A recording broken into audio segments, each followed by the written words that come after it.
Rolling there. Just want to say your name real quick. Yeah. My name is Jeremy Packer. Sounding good. Okay. Cool. All right, here we go. Looks good, yes. Jeremy Packer. Luke. Thanks for being here, man. Thanks for having me. Appreciate you making the trip down. Oh, yeah. Returning to the roots, kind of. We've spoken on the phone before, but this is the first time I'm actually getting to meet you in person. If you don't know, Jeremy is an entrepreneur expert dealing with startups, coding. You name it, this guy has probably done it. And I'm just really stoked you're here, man. So let's hear it for Jeremy. Oh, well, thank you very much. Yeah. It's been a long time since we've talked. And, I've seen your growth. I've seen the progress. Got to tour your facility. It looks awesome. It's a great, I encourage everyone that's in Southern Illinois to come check this place out. I appreciate you saying that. And shout out to Brittany Bateman, also, who is the person who told me to call you, Jeremy. We were doing some stuff, and she's like, you got to talk to Jeremy. Oh, yeah. And so I called, and that was a couple of years ago at this point. Yeah. Yeah. No, that was during her Brainstorm Boutique, kind of getting all of that. I was on one of her podcasts and, talked a variety of things. So, yeah. So we're going to talk about your background because it's extensive. Southern Illinois native, had a lot of success with apps at SIU. You're involved in so many different things, man. Esports, patents. You've done a lot of stuff on Facebook, but now this new Solar Eclipse app is sort of the precipice of why we're here, and we'll get to that later. But first, I want to kind of, for anybody that doesn't know you, can you give us a brief rundown of who you are, where you're from, what you're doing here? Yeah, absolutely. I was born in Chicago, but I came to Metropolis, Illinois, because I have a brother who is kind of a crazy person to be 15, 16 in Chicago, and so my parents wanted to get away, kind of, find escape. And so going here, I went to public schools and I ended up going to Community Christian Academy, which, interesting enough, being raised Jewish, going to a Christian school, you kind of already learn diversity in different ways, and so in high school, I started hosting LAN parties for games. I had a group of friends that always played Guitar Hero or Smash Brothers, and fun games. I remember that. Yeah. And our families weren't super big on us, staying up till 3 a.m. yelling at each other about winning a game, and so we would always rent out local facilities, charge an entry fee, and my mom was actually the door person because being 15 at the time, a lot of places didn't really want to do business with me, Wow. and it's just one of those things where my parents played a huge role, in kind of that nurturing, we don't care what you believe in as long as you believe in something, and when you inspire kids to have a choice and not just kind of settle on a side, you get to explore so many different things, and so after I did the LAN parties and the gaming, all that kind of stuff, one of my great friends at the time, Edgar, and we sold everything that we had, in terms of like our NFL games and all of that. And we bought speakers and started hosting dance parties for high school, Okay. Weird stuff. That's a shift of the sports games to buying speakers to now in events. Yeah. Going into just actual events. And it was one of those things where I didn't really work a real job in high school. It wasn't until college where I ended up working at a McAllister's, but that's a different story. Which also has some benefits. Oh, delicious food. Right? Yeah. There you go. 100%. The club is fantastic. And so it was when I got to college that, coming from Metropolis, and we had a lot of different things that were happening in our city, but it was still very small, and a lot of my friends weren't going to go to college. They were going to just stay in their roots. And at the time, my parents, my mom, it was a no. Like, you're going to college. I heard that from day one. And I'm glad I did. Senior year, almost dropped out because of an app. Okay. Glad I stuck to it. Okay, let's hear about this. And so I made my way to SIU, and I wasn't sure what I wanted to study. I learned how to code when I was 12. I was building MySpace themes back in the day, kind of just playing around with stuff. Like different backgrounds, right? Yeah, the Music. backgrounds, the fonts, that kind of stuff. Yeah. I had a friend who was recording music at the time, and he wanted to have this nice, style thing, and like all the rappers at the time, they would always have super flashy imagery or, like put me next to a car with 24-inch rims and, whatever it may be, you know. So I bust up Photoshop, put him next to the car, he doesn't own, but it works. Photoshop's amazing that way. And someone random going to his MySpace, that's a nice car he owns. Yeah. We still see the illusions today. It's brilliant. So, it's when I learned how to code early, it was one of those things where I'm a third generation entrepreneur. My father was an entrepreneur. My grandfather was too. And I just had different interests. I liked designing. I liked art. And I also liked money, and I mean, hopefully a lot of people do. And business, right? Business. Yeah. Yeah. And it's not until college when you start to realize, like, I have a lot of diverse skills. What if I try to monetize these? And it was my freshman year of college where I started to do some stuff at SIU Housing. I was helping build the promotional stuff for the campus, getting to kind of work on design work, and it was actually right during the change of the old clock tower logo. Oh, yeah, sure. Pulliam Hall. Yeah. Yeah. And they made that big change. I think the company was Lippman Hearn. Okay. Yeah. Weird that stuck to, I can't remember what I had to eat last week, but I remember that name from 10 years ago. It's funny what sticks with you like that. So weird. Yeah. But they came in, they rebranded everything, and they changed, the typical Saluki mascot, but it was one of those things where it flushed me into branding, and like having eyeballs watching everything. I had fantastic bosses, Crystal Bowl, Rebecca Dykes. They both encouraged me so much, to like experiment with design, and then they also warned me to prepare for the red ink when I would get it back, and like those are lessons that you don't necessarily learn all the time when you're just answering or returning work, they don't give you that kind of wiggle room. Right. And so it was kind of one of those things where I was living in Neely, and I would hop on the elevator. I would go to the 15th, 17th floor, and I would see one of my posters I made, That's cool. And it was just kind of like coming from Metropolis, there's probably more people living in this residence hall than there is in my town. Wow. So just kind of probably not that extreme, of course. But probably not too far either. Not too far either. No. And it was just kind of one of those things where I enjoyed that. I enjoyed having reach, like through actions, And so it was one of those things where I then joined a fraternity my sophomore year, and that was when I started to explore the nightlife of Carbondale, realized that there was a lot of great things happening, yet there was a lot of things we didn't know, like what the bar ATM fee was, what the covers were, what the drink specials were, what the entertainment was, because at the time there was 17, 19 different bars. Wow.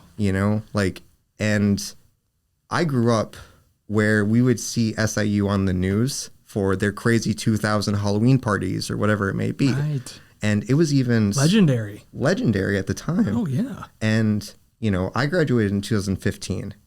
And so I think you and I kind of overlapped a little bit with our experience there. Yes, I graduated in 16. Nice.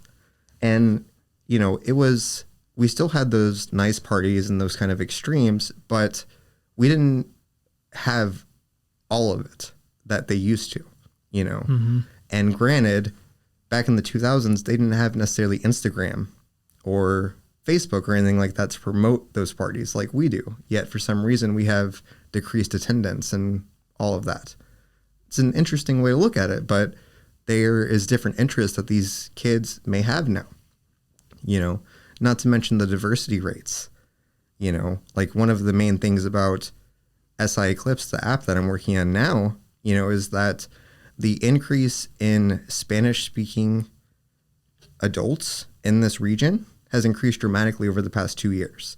Really? And it's led to the point where in our feedback that we, conveyed out to the public, people wanted Spanish translations, and it's one of those things where 10 years ago, you wouldn't expect that in Southern Illinois, Right. And like being with SIU, the campus was diverse, and I'm sure you remember that too. Sure. Very international. Very international. Population. Yeah. And a lot of very fantastic international events. I got to experience some great food that I never would have gotten from Quattro's. Right. Right. That's a great cultural experience of the college experience. That cultural exchange. Right. Is so valuable. And like you said, you can't get it maybe in an outside setting at a normal business in this area, potentially. So that I think is amazing that SIU is in this region and all the talent, the outside, you mentioned diversity that it brings, and how many people have been through SIU. The connections of the alumni network is just incredible. It is incredible. I mean, you and I are connecting on alumni network. Right. Right here, right now. No, I mean, it's one of those things too, where, the SIU Foundation and the work that they've done, to not only, commemorate people that are doing this, but also making sure that people that are actively engaged with SIU know what's possible, and if you look on the board, there's some pretty insane things that have happened from our school, and I'm not on that board, Kurt Jones, the founder of Dippin' Dots, what? I think everybody in America has had Dippin' Dots. Oh, yeah. It's just one of those things where when you have staples that were built in the same place, and I'm going to have to also mention like Mike Phillip from Rovertown. I don't know if you ever used Rovertown, but it started as a coupon app. They used to have these big blue bones that you would see on campus. I've seen those. I remember those. Yeah. Yes. Very distinct and very memorable. They had a very nice color.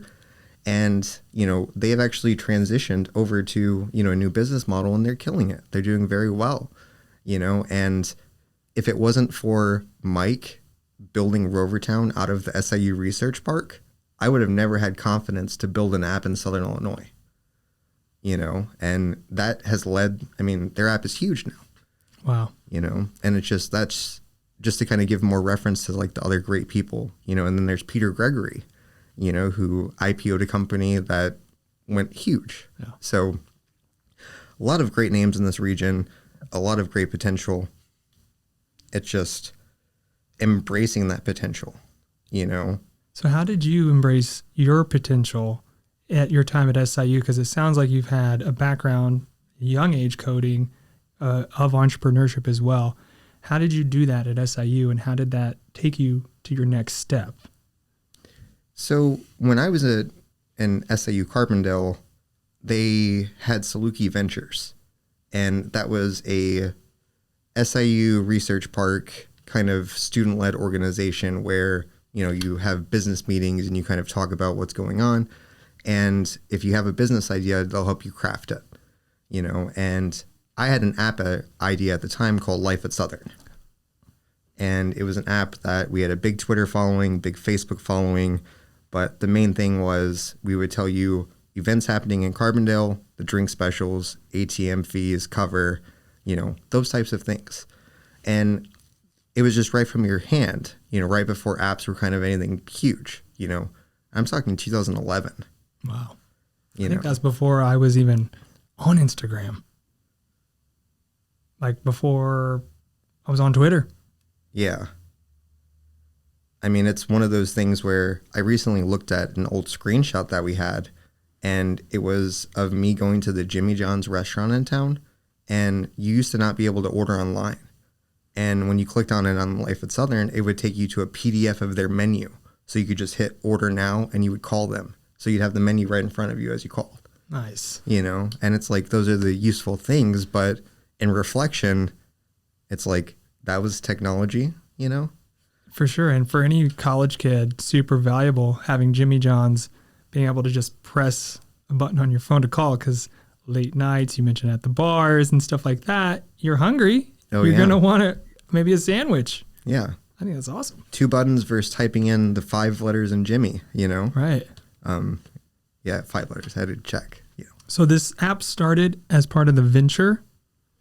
Yes. And so, Saluki Ventures was there, and I luckily was accepted into their program, and they kind of, you know, they used me as a kind of I don't want to say they used me by any means, but it was just kind of a press move. You know, it was come look at what Jeremy Packer's doing, you know, with our help.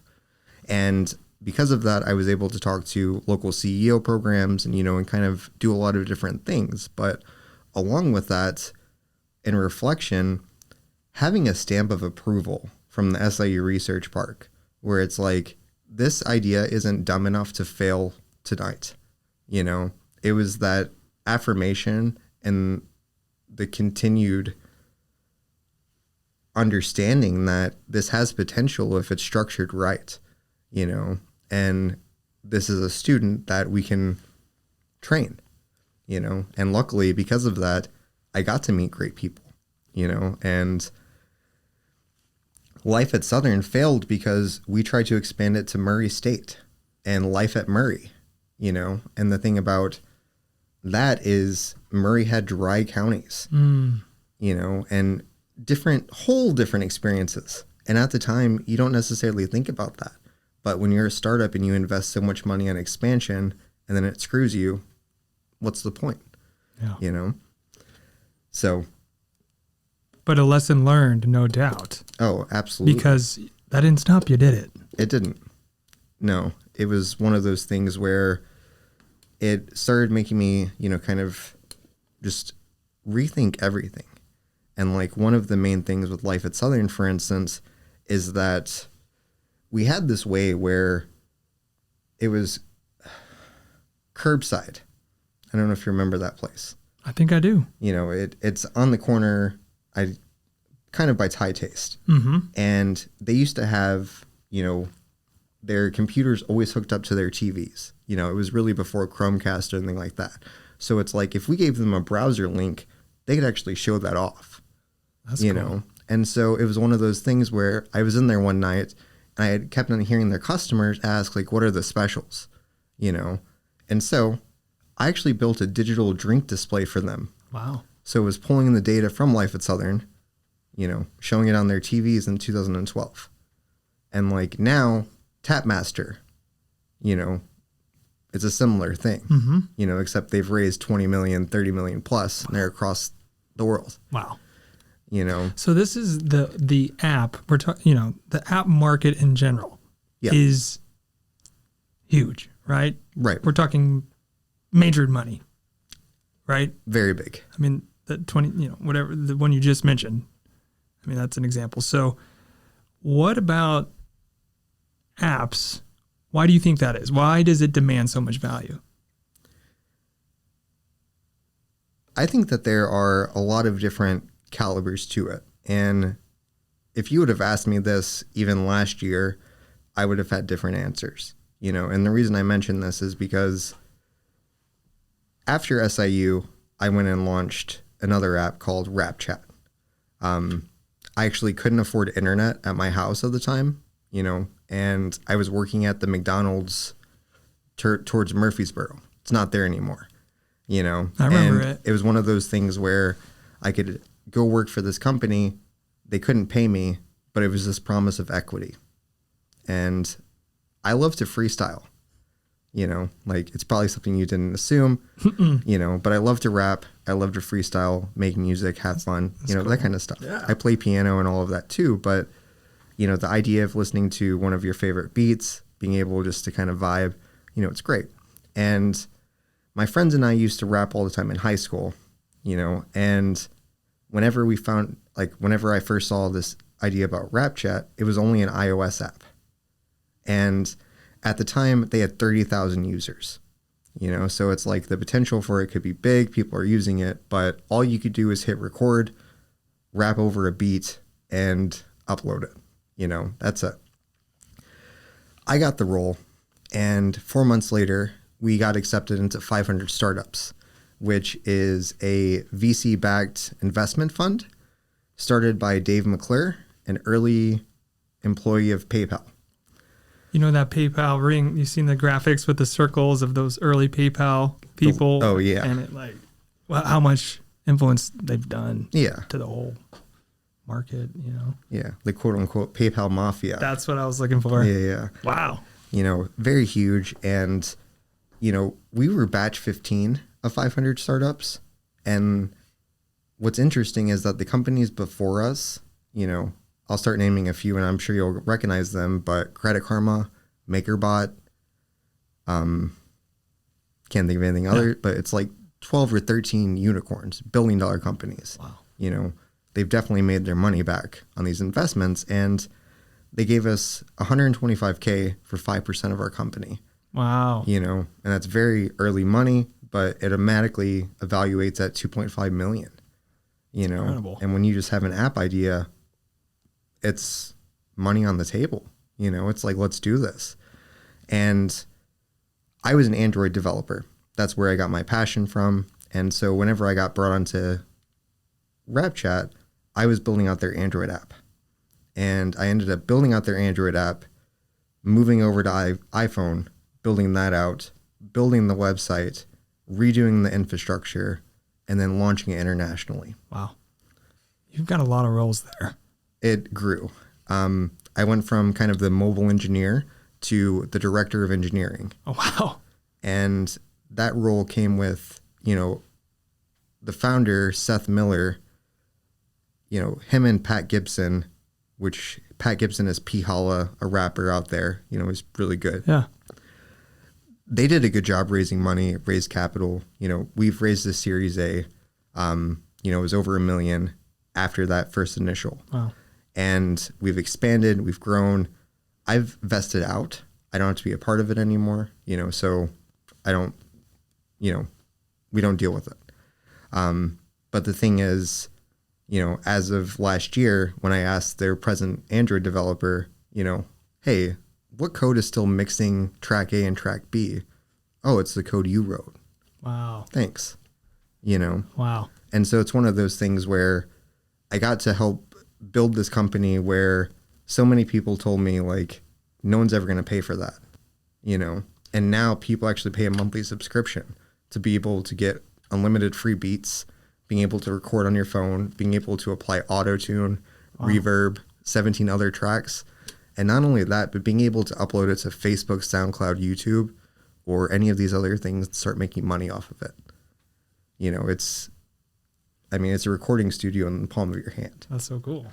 You know, it's massive. It's used in 150 countries, 10 million users a month. Wow.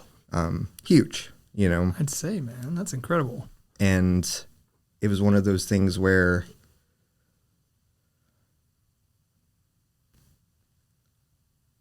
I try, and the realistic part of this is that the accolades that I've received from that have made everything else feel so small. Really? You know, and it's like, I think this is the perfect segue to SI Eclipse here. Sure. Because, you know, when you get 1 million downloads on an app that you just made, you feel great, you know, and then you build an app for your hometown and you only get 500 downloads, you know. It's like, well, first off, your hometown doesn't have 1 million people in it. Right. You know, and you know, the diversity and the age groups in these communities, most people weren't using cell phone apps or cell phones in general, you know, flip phones still. Right. You know, and so it's one of those things where there's so many different calibers, you know, above it. Like, those millions of users aren't all coming from the US, you know, they're coming from all around.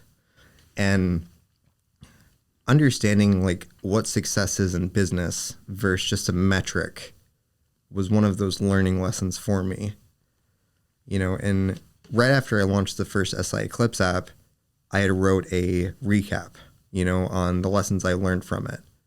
And, you know, one of them was I didn't embrace the community enough. You know, there was a lot of people that were doing different things, and I thought that people were just trying to like make the water as useful as possible, if that makes sense. You know, the eclipse is coming. A lot of people are going to be coming. You know, let's try to monetize this the best way we can. And I mean, that's perfectly fine. Events happen like that. It's just, it got to a point where everyone was so siloed at that point during the first eclipse that we didn't have community connection like we needed to, you know. And I will say that this year I've been part of, you know, not necessarily being directly associated, but I've been in attendance of some of these meetings, you know, and they're well organized. They're extremely cohesive, and they understand what they did wrong, you know, the first time, and they've made sure that it's not going to happen again, you know. And that's kind of one of those things. And whenever I was writing that recap, I had made this promise to myself that come 2024, I was going to relaunch this app, you know, because I wasn't satisfied with how it happened. And a lot happened, you know, in the past couple of years since the eclipse. And, you know, the main thing is I was in a crazy car accident last December, almost died, you know, 15 surgeries since, and it's a true miracle, you know. Wow. I think Barnes Jewish every chance I get because they honestly saved my life. Wow. You know, the fact that I'm able actually to conversate with you right now, you know, they told my mom I wasn't going to be able to walk or speak again. Oh my gosh. You know, No way. and it's one of those things where I had to relearn how to talk. You know, like I have so many implants in my legs, you know, and I walked here. Like I parked my car at Ethos and I was able to walk here.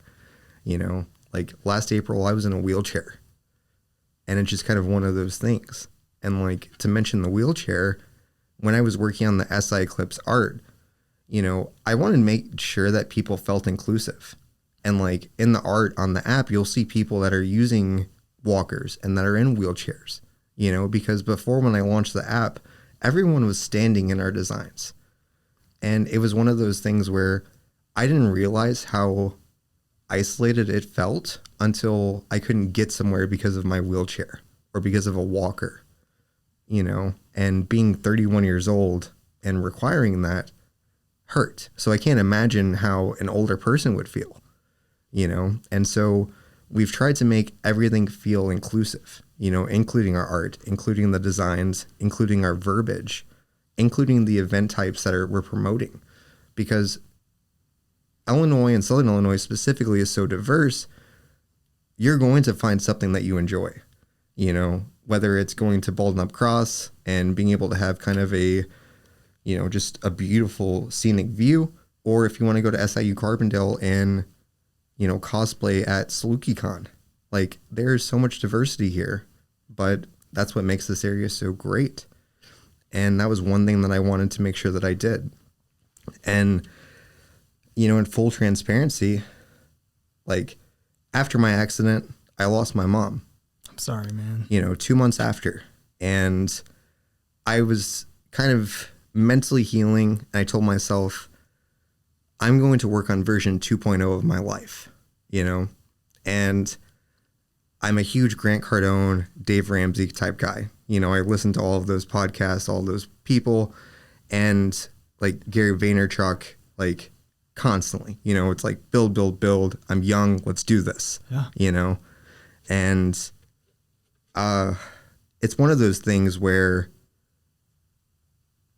I was talking earlier about like the foundation that my parents had on me, you know, after my accident, losing my mom 2 months after, I was in a walker at her funeral, you know, like one of those crazy weird things. And it was just, people go through pain and struggles in so many different ways. And like from being physically depleted and then going from a mentally depletion, you know, this idea of me starting to build another app was like, no, I'm not going to do that. You know, I was barely doing the work that I needed to do. Well, I was completing the work I needed to do, but it wasn't driving me as much. I was having to relearn how to walk, how to talk, doing all these different things on top of grieving. And I actually tried killing myself. Oh my gosh. Not sure if that's a little too deep for this or not, okay. but it was actually in that moment where, you know, I went through all these different things. I read a David Goggins book, you know, highly recommend it. And it was one of those points where I reached, you know, I call myself version 2.1 now, you know, because I pushed through a lot of those things. And it was that realization that the kid who hit me passed away in my accident. And my mom passed away shortly after. And it was one of those things where I couldn't help but question why, you know, and people go through it. I was in counseling, therapy, betterhelp.com, fantastic.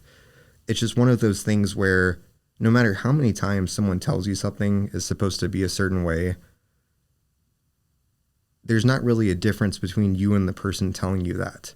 Because if they went through the same things that I went through, they would also be sorrowed, you know? And realizing that that's staple, I started focusing on 3 areas of my life, you know, abundance, gratitude, and purpose.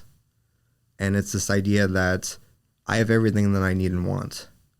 And I'm grateful for my life. I'm grateful for the connections. You know, we spent 30 minutes talking about all the connections we had together, you know, and it's because the connections in Southern Illinois have the potential to exponentially grow anything that you throw at it. And most importantly is purpose. You know, it's like everyone used to talk about getting up, going to work, watching TV, that kind of stuff.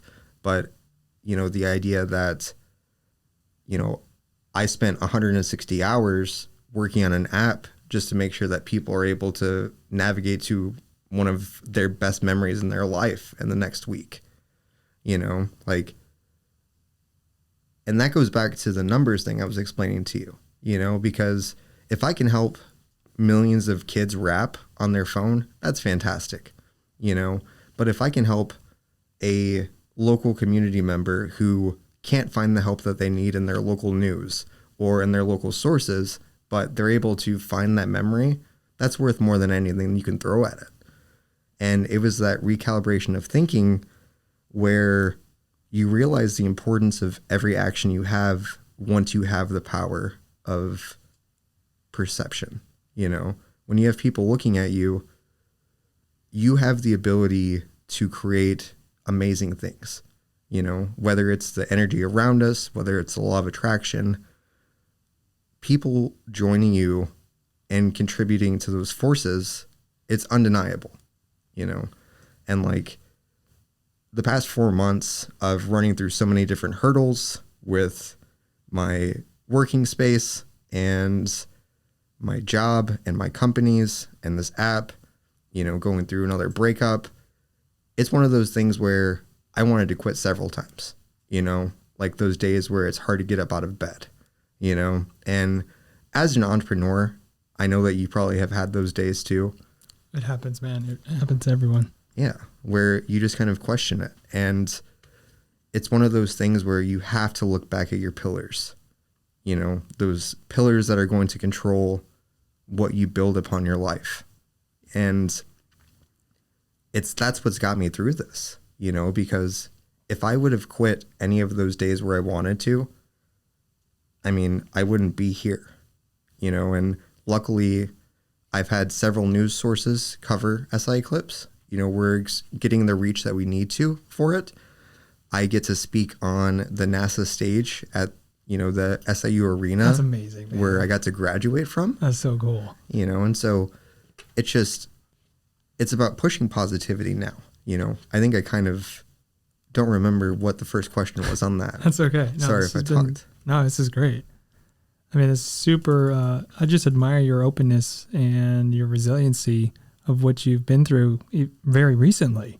I mean, that's really admirable, relatable, and just, you know, it gives hope that you can get through these things, even if, you know, there are moments of when you feel completely lost, maybe you're trying to find that purpose. You know, I think the 3 pillars that you laid out, abundance, gratitude, and purpose. Purpose. I mean, that is excellent.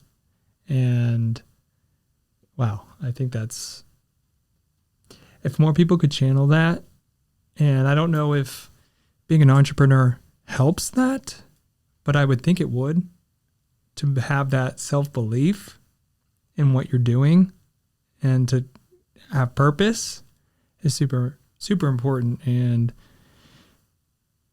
I kind of want to dive into the app a little more. Yeah. Can we take a look at it? Oh, absolutely. I want to pull it up. Maybe you can talk over what we're looking at. Cool. I know we have you released a new video. Yes. Can we pull that up? And absolutely. Let's check this out.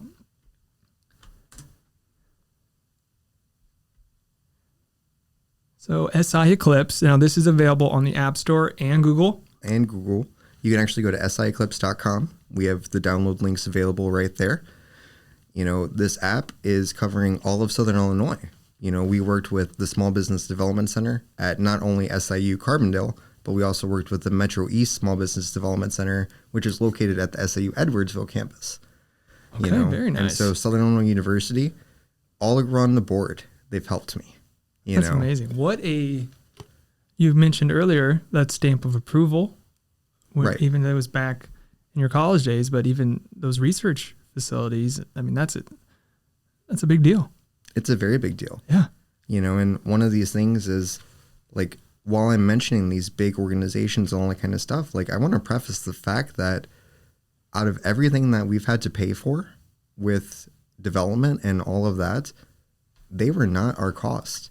All of their services were free. Wow. You know, and I mean, I just highly recommend it. You know, as an engineer, sometimes I need help with finances, and sometimes I don't want to pay an accountant, or, you know, sometimes I just need advice. I need someone, a third-party opinion that is not directly involved in the trenches of the war. And because of that, the small business development centers are able to help. You know, I use the Metro East one because I'm located, you know, the Packer Labs office is located near that one. Now, we used to be in the research park, but I was able to tap into that too. And so diving back into the app, you know, we wanted to make sure that this was bigger than just Carbondale. And that's why we tapped into other SBDC, that's you know, smart. because they're helping so many other businesses. It's just the same, just a different audience. So what can people find on the app? What does it do? What will they see?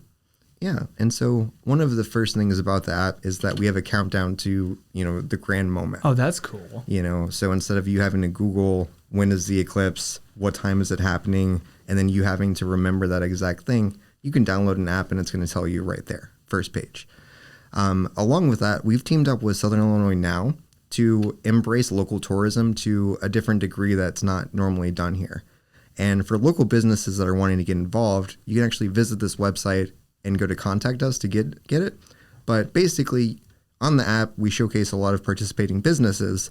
You can actually visit those during the eclipse, during the month of April. You can scan it with your phone, and you'll get a participating entry into winning one of these great prizes, you know, powered by Southern Illinois Now. Wow. You know, it's a fantastic cabin getaway, you know, which is, I mean, being from Southern Illinois, we have some fantastic opportunities for that. Absolutely. Beautiful areas. So beautiful. And, you know, one thing is that the first version of SI Eclipse, we only focused on Carbondale, you know, and I think at the time, you know, there was 12 events happening in Carbondale, you know, and at the time that was a lot. You know, people had everything that they needed. But with this version, I wanted to expand it to Southern Illinois, the SI Eclipse. And so we actually have over 30 events in 20 different cities right now. Wow. You know, and they're all diverse. You know, everything from viewing parties to winery experiences to educational seminars. You know, you can actually go listen to NASA people if you want to talk, or you can go enjoy wine with your friends. Yeah. You know, a lot of different diversity with that. And one of the last features about the app is that we can actually, if you tell us your interests, you know, we're going to, you know, feed you events that you're going to be interested in. You know, kind of increasing that reach and that engagement to where if something is added on our app that we know that is kind of a, you know, ring the bell, this is perfect for you, you'll get a push notification. That's cool. You know? That's fascinating. It's just kind of one of those things where, you know, we don't see many people doing this around this area. Not at all. Everyone in the area is using their phones. And the reality is you're either an Android guy or an iOS guy, Right. And it's one of those things where, I have both phones because I'm a developer, but I prefer my Android, hands down all day. Yeah. Sure. So. Well, first of all, that's awesome, man. And I think the giveaway is super cool. Shout out to SI Now. I mean, that's a great value just for getting the app and scanning. If you're not going out in the Eclipse, I don't know what you're doing with your life because you really need to. Right. What are you doing? Like, get out, So get the app, go to this event, scan it, and enter to win a great prize. Right. Yeah. And, not only that, but it's just, if you're going to go to a local community that is rallying around you having a great experience, support those people doing it. And with this app, being able to target those local businesses that deserve your money, that's where you need to go, and it's kind of, that two-way street where because of SI Now, we're going to be able to encourage people to not only visit and enjoy locally, but it's also going to create even further memories. Being able to enjoy the best taco truck during this eclipse or whatever it may be.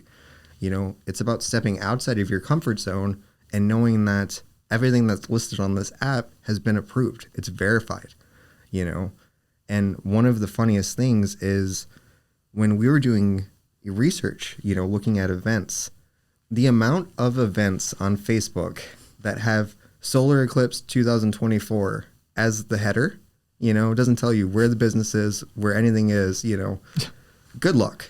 Yeah. And it's crazy, and not to mention, for some reason, none of these events in Southern Illinois have put much money behind sponsored posts, and because of that, once you start looking at Eclipse events, you get thrown into the algorithm.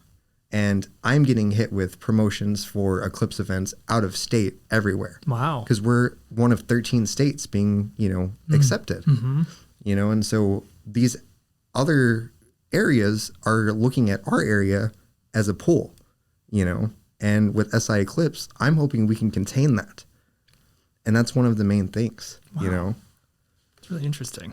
Maybe we can pull up the video that we had referenced earlier, and maybe you can talk about those features again, and we can just show it on the screen. Yeah. And so this is the new SI Eclipse video that we've created. And in this first scene, we're just kind of showing, what it's going to look like. And, right it by the bat, we want you to know that's your mobile guide. Like, we're showcasing our sponsors. We're showcasing all these events that are happening all around the area. Those are all the categories we have. And along with that, we've teamed up with SI Now to support local participating businesses. You go to local business, scan a QR code, and you're entered to win. It's just super simple, and you're helping local tourism. And, lastly, if this white color and these categories are not different enough for you, we actually allow dark mode. And so you're actually able to, enjoy what you want. It's a countdown to the exact moment right at the palm of your hand. How does it even start with that? Because I have no freaking clue. Yeah. So what's interesting is that I had made up my mind that I wasn't going to relaunch this app in December of last year. It was a year after my accident, still kind of going through all of this emotional hurdles, whatever. And I found myself at Hack SI. Are you familiar? Mm-hmm. The local hackathon, mm-hmm. powered by Dave Glass. Shout out. It's a fantastic event. Awesome. And I was seeing kids code, and Hack SI is actually the place where I built Life at Southern. Oh, wow. Now that's a cool connection. Yeah. One of those things, because during my time at SIU, they actually weren't teaching app development. Really? And so all of my learning was outside of school. And during the Sluky app competitions, it was just like I competed against people, but it was just different. And so, yeah. Trying to think of where I can go from there. You're good. So you're at the I'm at Hack SI. Hack SI. Yes. And so the kids were hacking. Kids were hacking. I see kids working on code, all of that kind of stuff. And I see one of the kids ask me a weird question about what color shirt someone should wear during a scene, and it was just kind of off the wall, and he then typed it into ChatGPT. And it was the first time that I had actually witnessed DALL-E working, which is their image side of processing. And I've followed AI for a little bit over the past year or two. I've seen its progressions. It's playing tremendous roles in the work that I do. It's going to affect my industry significantly, as I'm sure it's going to affect everybody. Right. And it was at that moment where I realized, I once paid a designer reasonably for his time drawing something. Sometimes it gets very expensive when you have revisions. And on the SI Eclipse app, if you notice this front screen right here, where you see the people looking up at the eclipse, that's actually AI generated art. Oh, really? And that's cool. What's crazy about it is if I would have had to contract someone to do that, it would have been a lot of revisions, or me accepting something. This is version like 173 of me feeding it prompts and me getting different images and then presenting it in front of an audience and asking them, what do you think is better? Mm-hmm. And back to your research part, I wanted to make sure that this was accessible to not only the younger kids, because I focused on promoting this to college kids last time. And I wanted to make sure that the older adults, who are now finally used to using cell phones, used to having iPhones, could actually embrace this app and kind of enjoy it. Because a younger kid, they can calculate when the eclipse is. They know, the pinpoints, they can do all of that faster versus, your grandparents who have to, look at the specific sundial of these moments. Right. And so it was that type of research where it was about, the imagery, what we were needing to show to people, the colors that we would go with. Like, for instance, we chose a red color, with our logo. And in many cases, red, outside of stop sign and caution, people look at it as a malicious color. It's a negative color in many things. When you have errors, it's red, The red pen and a paper. Yeah. Yeah. It's when you're grading. It's one of those things, and those are hard things to hear, especially when you already have a logo, you have all of this. And, one of the main things that's led to is that in-app white, is kind of the main color. Like, we have a light mode and a dark mode, and red is our accent color, but our main focus, the main data that you're getting is in normal colors, and if it wasn't for hearing those negative connotations about what this looks like, then you start to think about it. And, I mentioned with, that front image there, like being in a wheelchair, I wanted to make sure that people that were in wheelchairs felt accessible, being able to know that they can go and attend these things and not feel any different than they are. Like, you don't need to be that way. And it was just kind of one of those things where we wanted to be as inclusive as possible. And we realized that inclusivity is much more than just including special events. It's your marketing, it's your branding, it's the communication, it's your responses to things. It's so much more. And when you think about app development and launching a product like that, you don't necessarily think about that. This is a utility product. In the next 2 weeks, people have no use for it. And it's one of those things where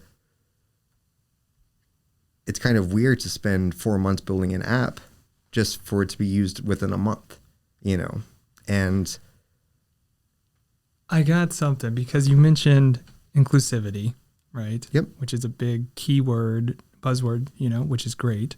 And having it for kids, but for now you mentioned much more wider demographic has phones now than last time. But also that the temporary nature of this project, when the eclipse happens, it's done.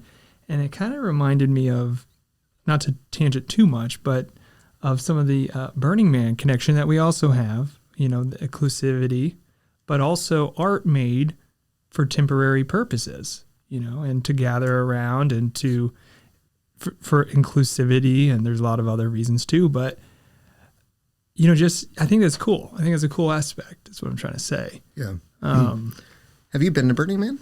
I have. Nice. I went in 2018. Wow. That was an incredible experience. Yeah. Yeah. So I have to touch on this really quick. Yeah. So do you have a number in your life that you just constantly see? 12. 12? Yeah. It's just one of those things where if you get a random room or you're assigned something, it just always comes up. You know what I mean? And so my number is 33.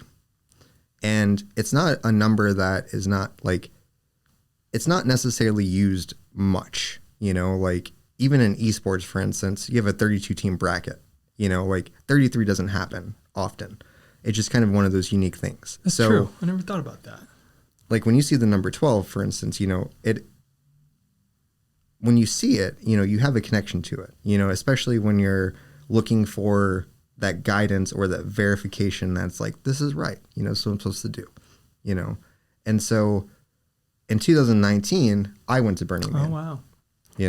And it was actually the 33rd Burning Man. Oh, wow. And it was one of those things where it changed my life. Being in a fraternity, I was super big on wearing Ralph Lauren and Polo and worrying about all these brands and all that kind of stuff. And the minute you're thrown into Burning Man, it doesn't matter. Yeah.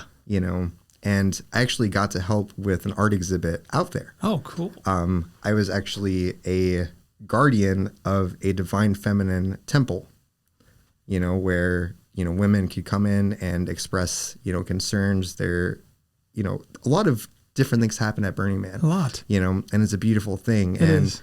I was able to watch the door and make sure that people, felt accepted and being able to felt inclusivity. Yeah. It's really what it is. Yeah.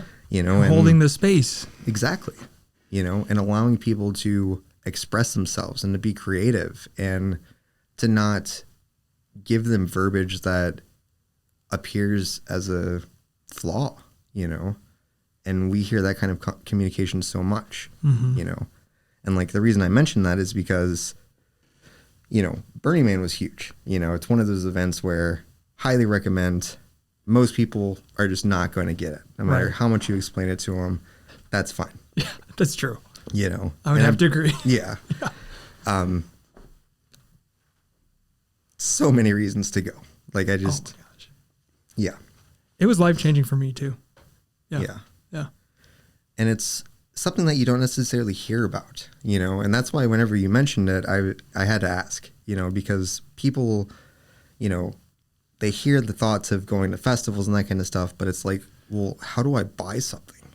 And so it's the idea, it's like, well, how can you trust someone to just give you something? And so, I think that if the world acted like that, we'd see vastly different things around the world. But I think you're absolutely right. I think that, there's a lot of lessons to be learned in it. There's a whole culture behind it. It's not just, people partying in festivals. There's the art that's there, the culture that's there, the community that's there. It's just, I think to me, it felt like the pinnacle in a way. There's no, for anyone that doesn't know, you can't, like you mentioned, you can't buy anything. It's demonetized pretty much. You can get coffee and ice and that's it. And people gifting is a big part of it. Like you mentioned, how can I trust somebody to give me this, whatever it is? Right. Could be a hot dog, could be a drink, could be, variety of things. Yeah. I remember my 10th day there, and my partner and I were walking, to just kind of one of these random things that we saw, because, there's so many different camps and sometimes they welcome people and all of that, and we just randomly see this guy walking towards us and he's dressed so strange, and it's in the middle of the desert and the dude's wearing a black cat costume and he walks up to us and the simple question is, do you like strawberry? And then he pulls out from his little suitcase bag one of those white chocolate and strawberry bars, and just gives us two of them and then runs away. Wow. Like he walks towards us and then scurries away In the cat suit. in the cat suit. Like, what? What just happened here? Yeah. It's so random. But when you go without sweets and all that kind of stuff for 10 days, that was the best ice cream I've ever had. Wow. Yeah. You know, and I'm sure you've had that kind of thing too, where you go back to life outside of that. You know, I actually flew from Burning Man to Atlantic City for an esports event. Oh, wow. And I went from camping in a tent, you know, to a 5-star hotel with a casino. Talk about a juxtaposition. It was awful. It was so wild. Yeah. That's a culture shock. You know, I think there's a saying like returning to the default world after your Burning Man experience is like a transition. Right. Because it's like, whoa, what just happened? Yeah. And there's more neon lights at Burning Man than there are here, which is weird. But check pictures for those references. Yeah. Yeah. Super cool. Not to diverge too much. Yeah, yeah. But I think it's an important aspect too, something we can connect on. And just, you know, the inclusivity, right? All ages events, just like this app is geared towards. Right. I saw kids at Burning Man. Yeah. Which caught me off guard. Right. And, you know, it's one of those things where you have to build areas that are acceptable for everyone, because that's the future, you know, like there's I was a temple guardian in my camp. I was invited by somebody actually through a connection at SIU. I did a study abroad program, a documentary film program in Germany. And one of the schools that was part of this program was San Francisco State. And it was my buddy Reza. We did this documentary in Bonn, Germany, and this was probably 2015.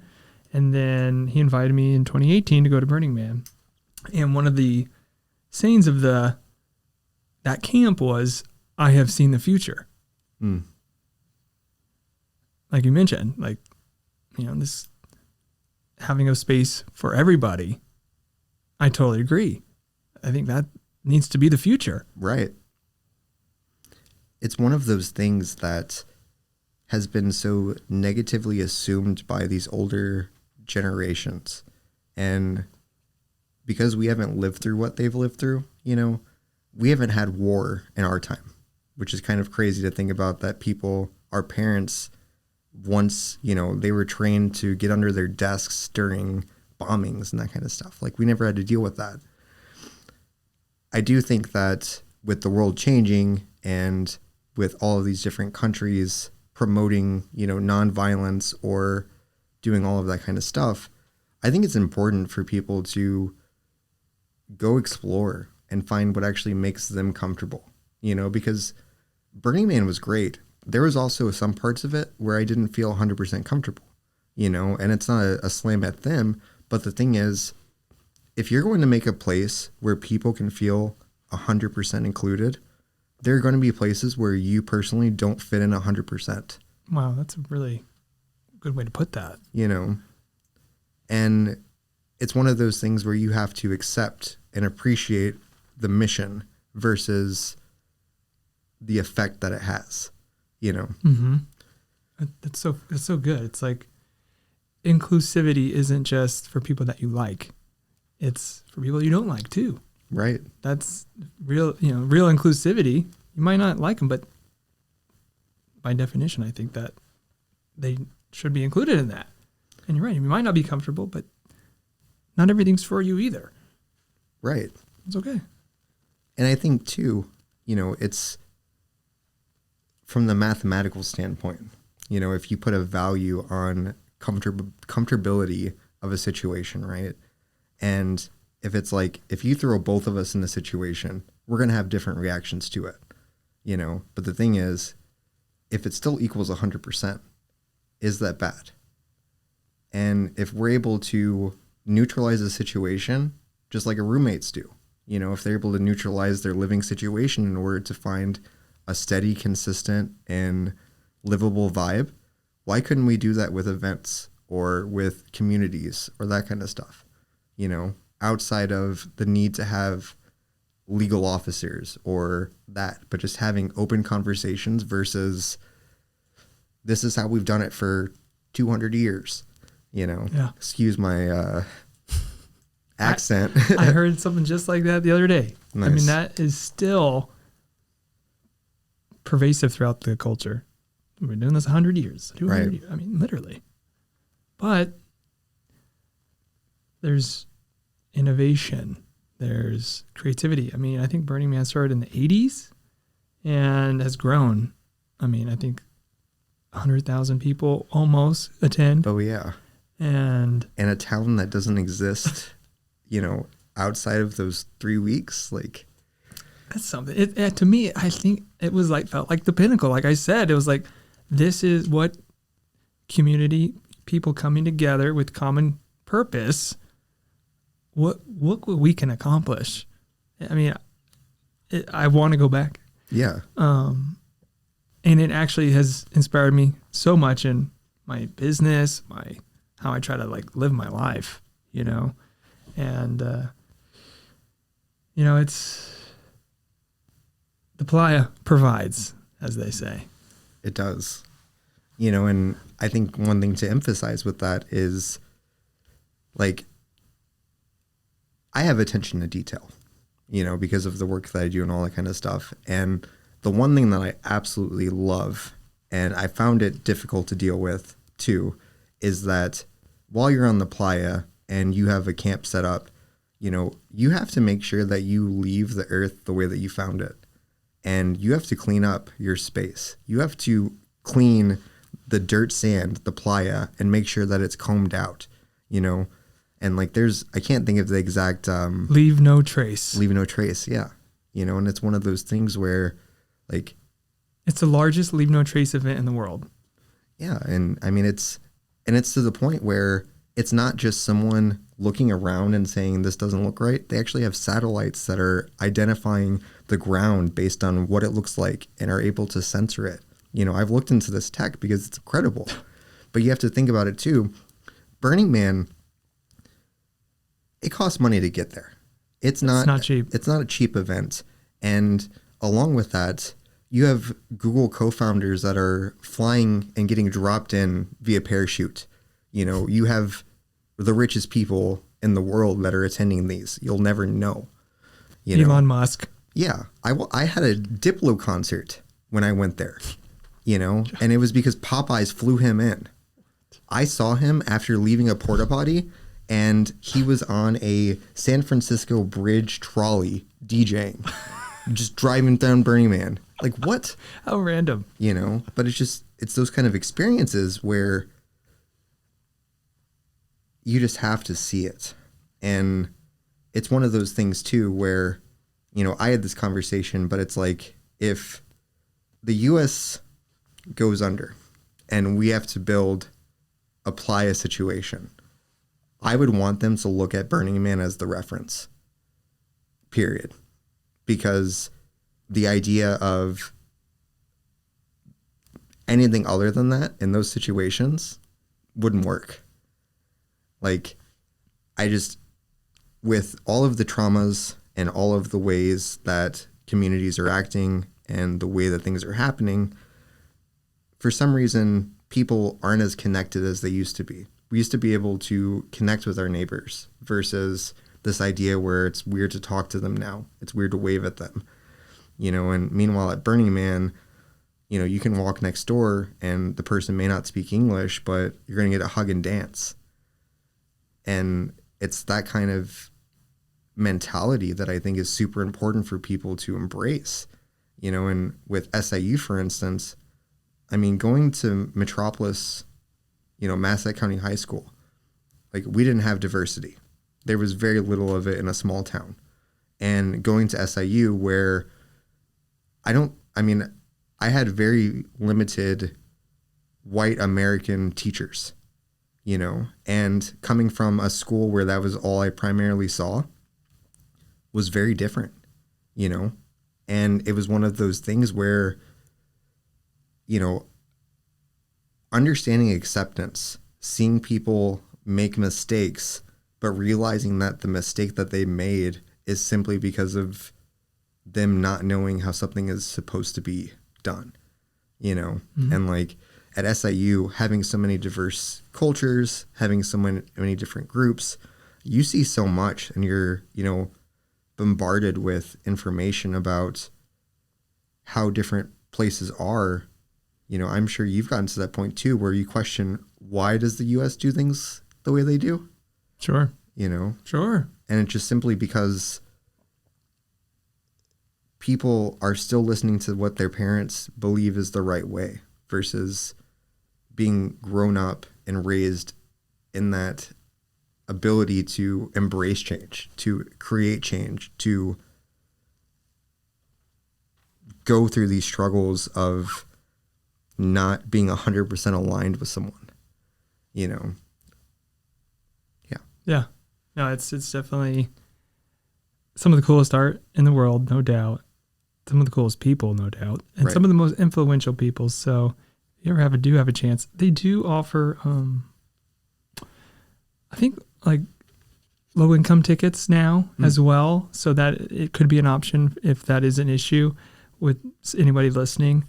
But I do want to. Sick. That was good, man. Thank you. That was good.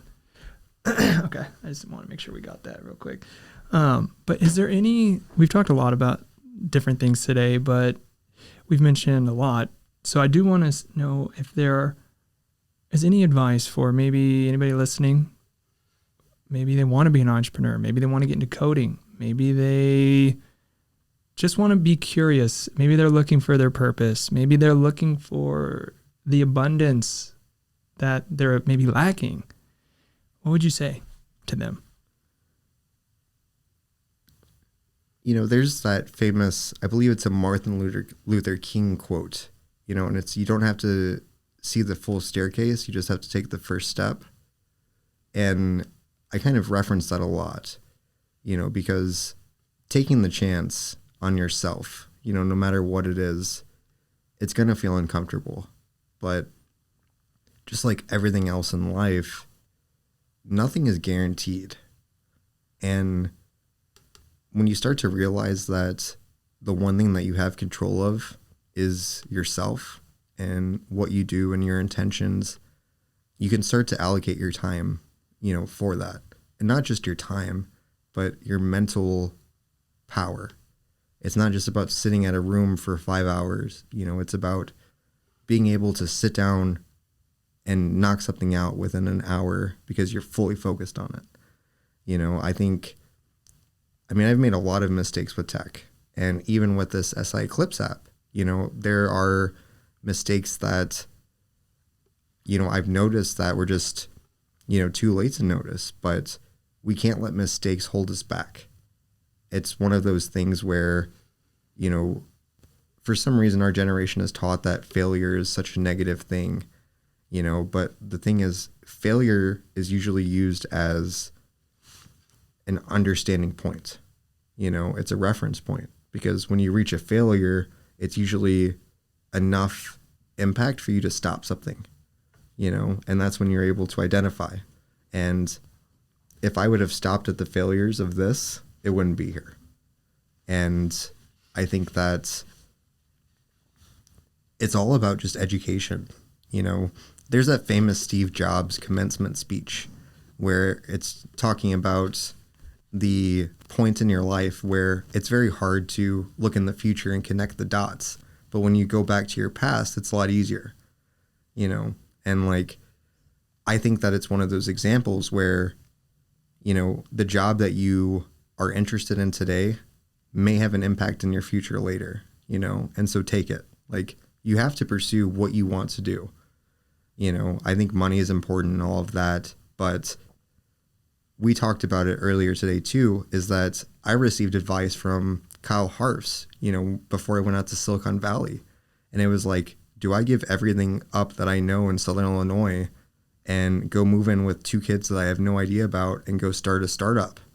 And I had no kids, and it was just one of those moments where I knew that it was going to be a defining point, failure or not, And even in the communications we've talked about these apps I've done, they're all technically failures.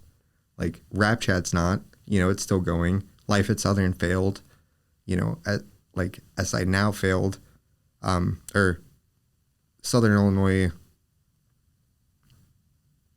Was it Eclipse? SI Eclipse? Vivo? No? I had made a. Please cut this. we'll SI cut Now. that. Yeah.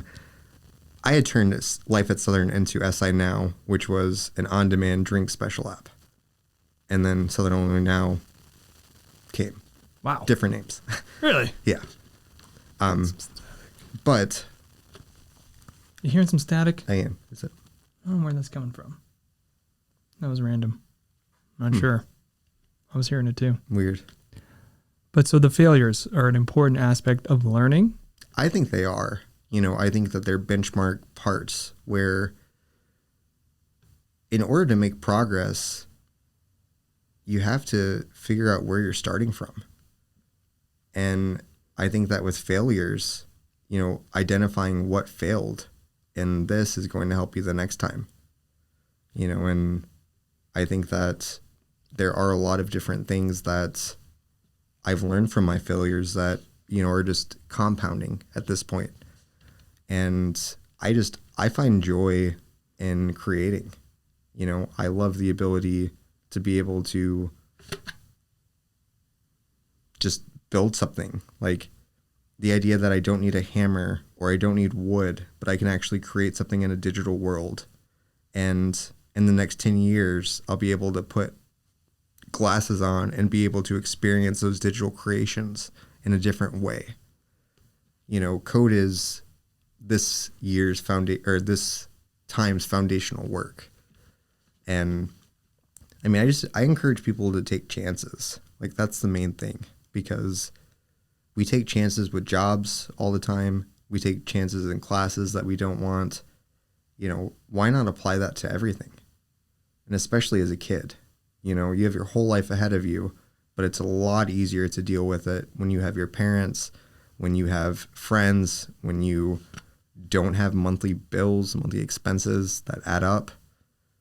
It's, I reflect on failure as learning lessons these days. Yeah. And as corny as it sounds, I think that a lot of people need to go through it, because you can identify when people are afraid of taking those chances. And it's usually those chances that lead to substantial results in every industry. Right. Like you don't know if you don't try. And also if you don't try it, then that opportunity probably won't come back around. Right. And I think you touched on another aspect, that what you're doing today might be foundational for what you're doing later. And so whether it's a job or a place in school, that has purpose, because like you said, you can't really look forward and reflect, but you can put those dots together looking back, and it's just another stepping stone in your story. And I think people need to pursue failure. Yeah. It's one of those things where it does have a negative connotation, but if we base it based on the other things that we experience day to day, it's not that bad. It's, I recently shared a Grant Cardone post on my Facebook, but it's like bad situations can either deplete you, destroy you, or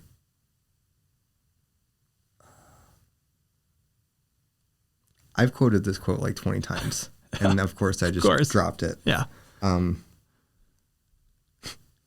Anyhow, but it's one of those things where like bad situations either destroy you, deplete you, or like drive you. Mm-hmm. And that's not the exact quote, but it's the same concept where, these bad situations can make people, change, people happy.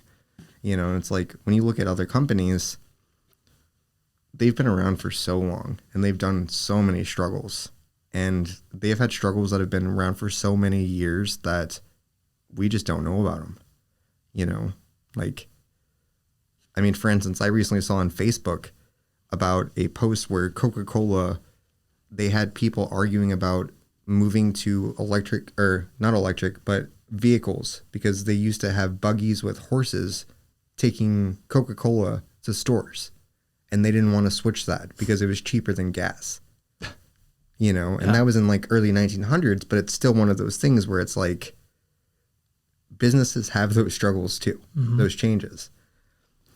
And I mean, it's just being able to adapt, being able to understand and learn from those failures and progressing from it, you know, because if a failure plants a seed, it's then your responsibility to keep that seed watered, growing. Yeah. Tony Robbins also has a great concept called state break. It's kind of, you know, to literally break the state that you're in.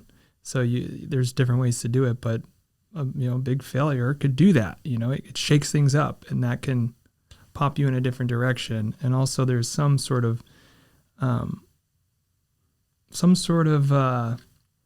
what's it called? Analogy? I'm not sure, but basically, the idea is, you know, if things are going okay and just okay and just okay, but never really, there's not that big failure. There's not the, you know, come apart. Well, they'll just stay okay. And then you'll just spend your whole life staying okay. And that actually these bigger failures are better because there's change, there's growth opportunity versus status quo. Right. Yeah. Something to think about. No, absolutely. You know, I think to your point, what they taught us in high school, for instance, about the baseline of our economy, you know, the idea that, you know, you don't need to get a college degree in order to live comfortably in the United States and all that kind of stuff. Yeah, that may have been true 5-7 years ago. Inflation since COVID, it's very clear. It's very evident. There's nothing in sight that looks like it's going to alter that, you know, outside of my favorite, not a financial advisor, but buy Bitcoin. And it's going up, folks. Yep. You know, I think it's one of those things where we're in a different state where the generations before us, the generations after us, they all have to adapt to these different things. And like, as the economy is collapsing, well, I don't want to say it's collapsing. I don't know what's collapsing. It feels like it's collapsing, but I'm an engineer, not a financial guy. And, you know, I tell my nephew and nieces, you know, I want them to pursue education, you know, and it's especially like right now because I have seen AI and what it can do, and it's already better than 90% of the people that I've hired in many of those roles. Wow. You know, and it's not saying anything negative about the people that I've hired by any means. It's just one of those things where if you need something quick outside of timeline, outside, like there's just so many different things, and we're going to see it all over. I've been trying to encourage them, you know, where it's go into AI. It's going to be the next field, you know, all that kind of stuff. And, you know, they are still interested in computers, that kind of stuff. They're still interested in social media, you know, and it's like young kids are, I mean, I grew up on Facebook and Twitter, you know, that was like the big thing for us. And now it's TikTok for them. Mm-hmm. You know, it's like this huge thing where they're wanting to create, they're wanting to dance, they're wanting to share all this kind of stuff. But it's also alarming at the amount of content that they consume, the amount that they're consuming it, and what content they actually consume. You know, Sure. It's definitely not Eclipse related content. Yeah. Yeah. Right. That's true. And who's pulling those levers behind the scenes for who's pumping out that content? Right. It's a big question. There's a lot, man. There's a lot of unknown as we are ever evolving in this changing landscape of tech, business, the world around us. You know, I think this has been a great conversation, Jeremy, and I'm excited for the eclipse. And do you have plans? I'm going to be at the SIU Arena. Nice. I am speaking there that Sunday. Cool. Shout out to Rebecca Dykes for getting me the plug there. We're going to have a table set up too, promoting SI Eclipse. So if anyone is around the arena, you know, stop by, come say hello. We're going to have so many cool activities there that day and the leading up. So definitely go check this out. Oh, yeah. And you guys will have a table, and there'll be a lot of other awesome things happening too, right? A lot of really cool opportunities, a lot of great speakers. What time will you be speaking if anyone wants to come? Do you know? I will be there at 11:30. Cool. Yep, 11:30 on that Sunday. You know, I will say that I am after, I think, 2 NASA speakers. So if it's not as scientific, I'm sorry. It's big shoes to follow. A little bit, yeah. You know, I do have the nerdy glasses, so I'll be good. I just don't have, you know, everything. I left the rocket in Carbondale. You know, luckily I'm going to Carbondale to pick it up. There you go. Blast off, man. Yeah. Let's blast off. It's one of those things. But yeah, you know, I'm really excited to have been able to talk with you. You know, I know we've covered a lot of different things. You know, I think what you're doing is awesome. You know, I think your facility is great. You know, this room is awesome too. It's super great. You know, it's just, I had saw, you know, a lot of the stuff you're doing, and I think that your audience is fantastic, and, you know, just excited to be here. Thanks, man. Yeah, it's been a lot of fun. I'd love to have you back on. Love to do whatever, how we can collab in the future. This has been a great way to connect, have a great conversation. There'll be clips on social media in the coming days. But is there, if again, let's promote the app, promote yourself. Where can people get the app? They want to find you. They want to work with you. Where can they find you? Yeah. And so this app is created by Packer Labs, which is my main holding company personally. It's packerlabs.com. We are in the process of launching a new service-based company focusing specifically on mobile app development. We actually even helped a school with the robotics stuff recently, you know, being able to program like manufacturing type tools. Cool. We can do that kind of stuff now too. That's awesome. Wild world. Yeah. But the idea is that, you know, we're actually launching a company called Moon Bunker Media, because as we were talking about spaceships going off, you know, to space, you know, we've set up a moon bunker ready to protect your startup. You know, what happens when you launch? You know, you need to be able to maintain it. And that's Gotta kind of have communication with mission control. Absolutely. You know, and it's one of those things, you know, it's without diving too many into the details of that, but there are a lot of great opportunities in Southern Illinois, and a lot of people have had great app ideas and that kind of stuff. You know, I know we've talked before on many things, you know, and being able to establish a place where you can go and learn about mobile development, you know, that kind of stuff. You know, that's what we're working on. That's awesome. We want to, you know, encourage people that Southern Illinois has the resources, because outside of tech, I was able to get everything that I needed to launch this here. And that's something that people need to realize. You know, the tech is what I brought. And just like any other vertical in your business, you know, if you're good at one thing, focus on that one thing. There's people to help you with the rest, and especially in this area. And like the one thing to mention is that salaries in this area are going to be significantly cheaper than they would be in Chicago or any of these bigger areas.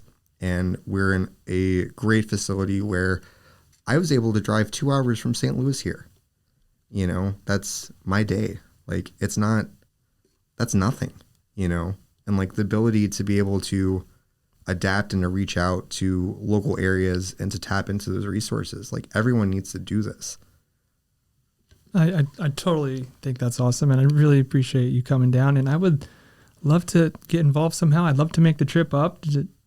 You know, if you guys will have me sometime, invite me, show me what's going on. Oh, yeah. That'd be really cool. Just, absolutely. You know, keep the conversation going and, you know, just see where it goes. Absolutely. This won't be the last time we talk. Awesome. Glad to hear that. Yeah. Awesome. Well, Jeremy Packer, thank you. Yeah, thank you. Thank you for being here. Appreciate it. And we'll see you next time. Sounds great. And everyone listening, please go download SI Eclipse from the Android and the iOS app stores. Thank you very much. Okay. Nice. Awesome. All right. Cool.